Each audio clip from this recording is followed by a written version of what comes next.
सुप्रभात बच्चों।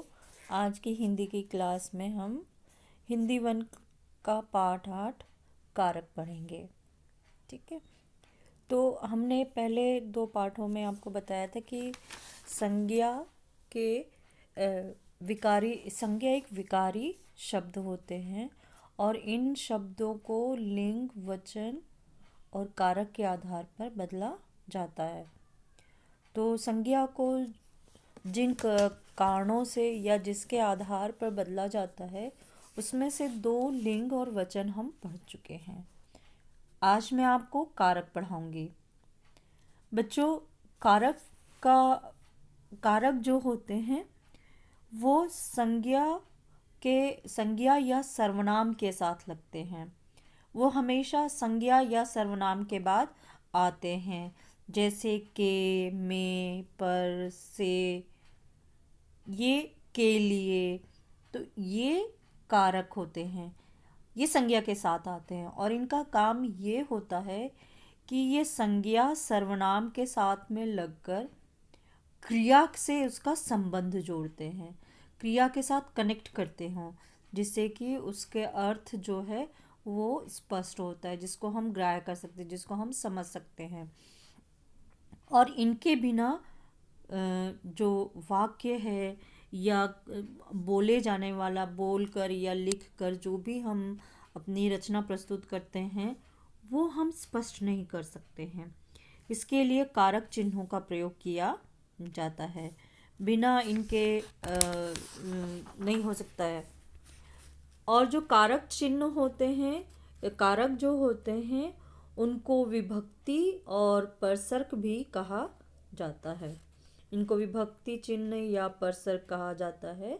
कारक के कुल 8 भेद हैं और इन 8 भेदों के आधार पर उनको दिखाया जाता है कि उसके साथ में जो संज्ञा सर्वनाम है, अगर संज्ञा करता है तो उसके साथ में ने आता है, यदि संज्ञा कर्म है तो उसके साथ को आता है, या करण है तो उसके साथ से के द्वारा आता है। अगर वो संप्रदान कारक की संज्ञा है तो उसके लिए के लिए और को आता है। अगर वो अपादान है तो उसके लिए भी से आता है, लेकिन यहाँ पर अलग होने में आता है।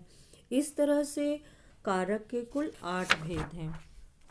तो कारक जो है उसको कहते हैं कि जब संज्ञा या सर्वनाम के जिस रूप से उसका संबंध वाक्य के अन्य शब्दों से जोड़ा जाता है तो उसे कारक कहा जाता है। ठीक है। तो इस तरह से कारक जो है उसको 8 भागों में विभाजित किया गया है, या उसके 8 भेद है। पहला है कर्ता कारक, जिसमें ने विभक्ति, उसके जो चिन्ह प्रयोग किया जाता है उसे विभक्ति या परसर्ग कहते हैं। तो कर्ता कारक के लिए ने का प्रयोग होता है, यानी कि जो काम कर रहा है उसके लिए ने का प्रयोग होता है। जैसे कि राम ने पुस्तक पढ़ी, मधुर पुस्तक पढ़ता है, दोनों है, लेकिन यहाँ पर ने का प्रयोग हुआ है। राम ने पुस्तक पढ़ी, मधुर पुस्तक पढ़ता है, इसमें ने का प्रयोग नहीं हुआ है, लेकिन ये है क्या, कर्ता कारक का ही है। कर्म कारक जो होता है उसका विभक्ति चिन्ह को है, जिस पर क्रिया का फल पड़ता है, यानी जो कार्य करते हैं उसके ऊपर। बच्चे को भोजन दो, यानी किसको देने के लिए कहा है, बच्चे को कहा है। माँ ने बच्चे को भोजन दिया, जिस तरह से कि माँ ने कर्ता कारक के बच्चे को भोजन दिया, तो ये कोल से समझ में आ जाता है कि ये कर्म कारक है।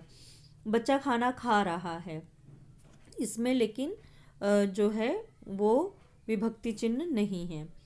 करण कारक में से या के द्वारा, यानी कि जिस साधन के द्वारा हम काम करते हैं, जैसे कि भी आपको लिखने के लिए कहा है तो आप पेन पेंसिल से काम जो कर रहे हैं उसके लिए हम कहेंगे। आपसे कहा गया है कि झाड़ू लगाओ तो आप झाड़ू लेके झाड़ू लगा रहे हैं, जिसके द्वारा झाड़ू लग रहा है वो चीज़ उसके लिए उसको करण कारक कहते हैं।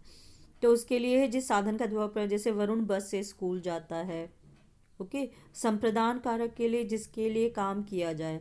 आप कई बार टीचर्स के लिए या दूसरों के लिए कोई काम करते हैं, पिताजी को पानी देते हैं या माँ को उनके बर्थडे पे कोई गिफ्ट ले आए हैं, तो आप जब वो करते हैं तो उसके लिए होता है, जैसे कि कोई काम किया जाता है उसके लिए, कि बच्चों ने माँ के लिए बच्चे माँ जन्मदिन पर माँ के लिए उपहार ले आए, इस तरह से तो के लिए आ गया।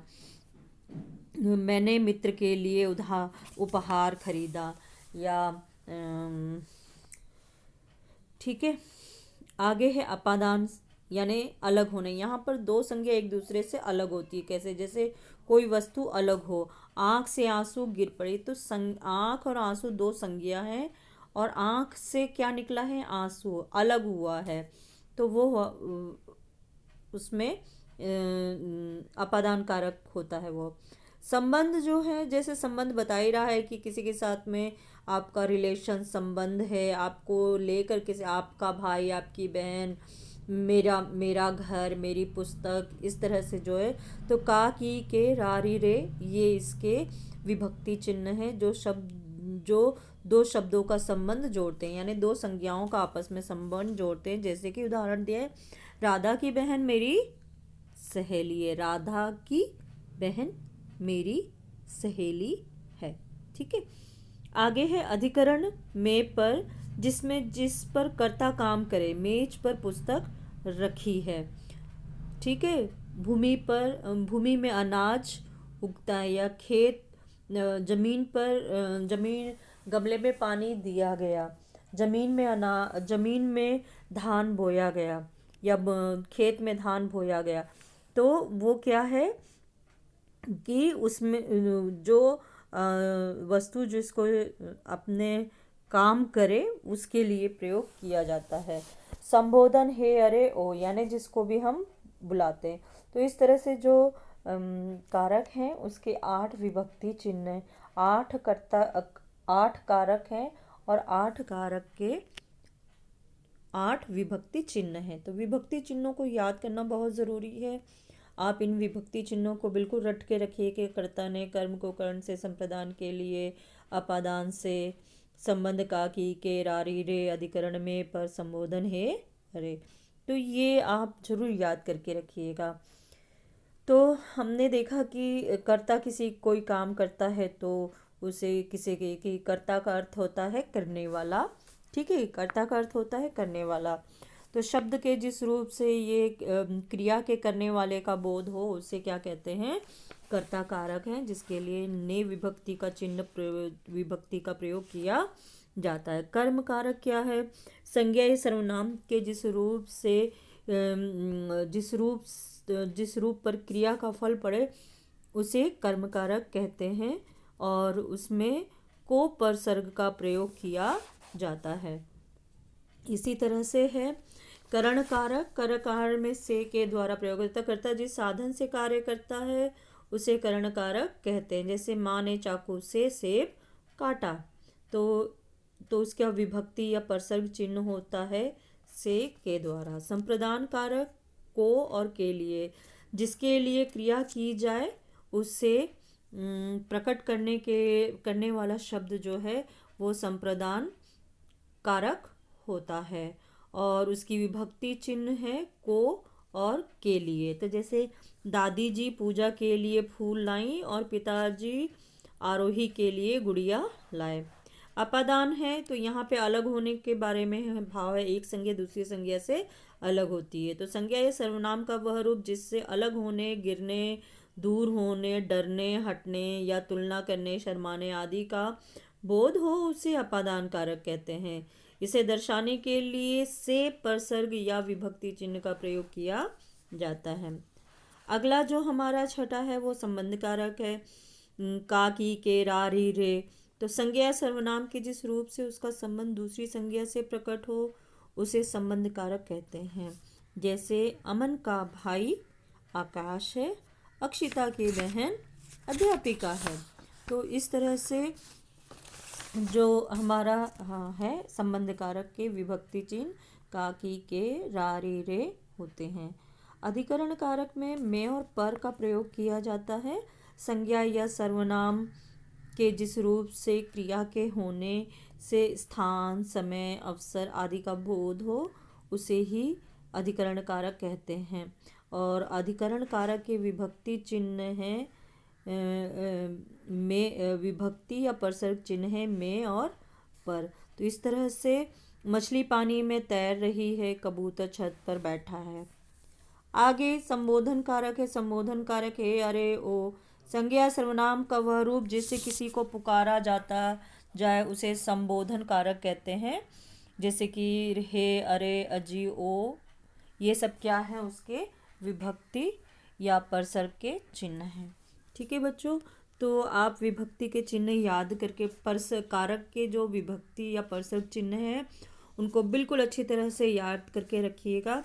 और यहाँ पर अभ्यास प्रश्न दिए हैं, इन अभ्यास प्रश्नों को आप हल करिएगा।